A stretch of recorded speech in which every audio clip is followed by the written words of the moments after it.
Pemirsa, Perhimpunan Bank Nasional atau Perbanas berkomitmen konsisten melakukan transformasi ekonomi hijau.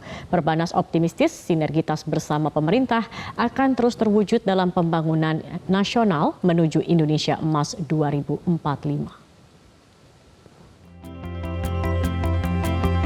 Di perayaan ulang tahun Perbanas ke-71, Perhimpunan Bank Nasional atau Perbanas menggelar rapat umum anggota nasional dan dialog panel bertajuk Indonesia Economic Transformation Towards a Nature Positive Future. Dalam acara ini juga disampaikan laporan evaluasi kinerja, perubahan susunan anggota, serta pemaparan laporan kegiatan dan keuangan tahunan.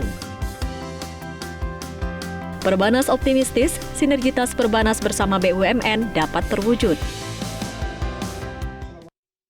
Kita ingin ada sinergi yang erat ya, bahwa Perbanas sebagai asosiasi ini kan sekarang baik dan sehat ya.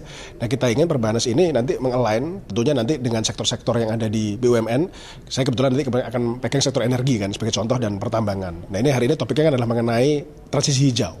Nah, bagaimana nanti di sektor energi dan sektor pertambangan ini transisi hijau ini terjadi dengan dukungan perbankan. Nah, banyak sekali bisa kita sinergikan karena tentunya kita di BUMN membutuhkan bank. Bukan hanya bank himbara tapi juga bank swasta dan bank asing juga. Nah, ini kita dorong bahwa kebetulan saya di sini, nah ini saya ingin bahwa sinergi antara Perbanas, termasuk regulatornya OJK, dan dengan berbagai sektor ekonomi yang ada di Indonesia, terutama sektor yang hijau ini seperti energi dan pertambangan yang harus kita lakukan transformasi ini ya semakin erat dan nanti programnya bisa membumi untuk bisa membantu transformasi ekonomi.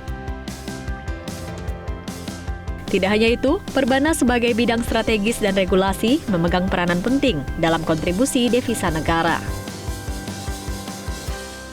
Jadi kalau kita lihat kan sebenarnya Indonesia mengalami trade surplus yang besar ya selama sekian bulan terakhir. Dalam sejarah kita belum pernah mengalami trade surplus seperti ini.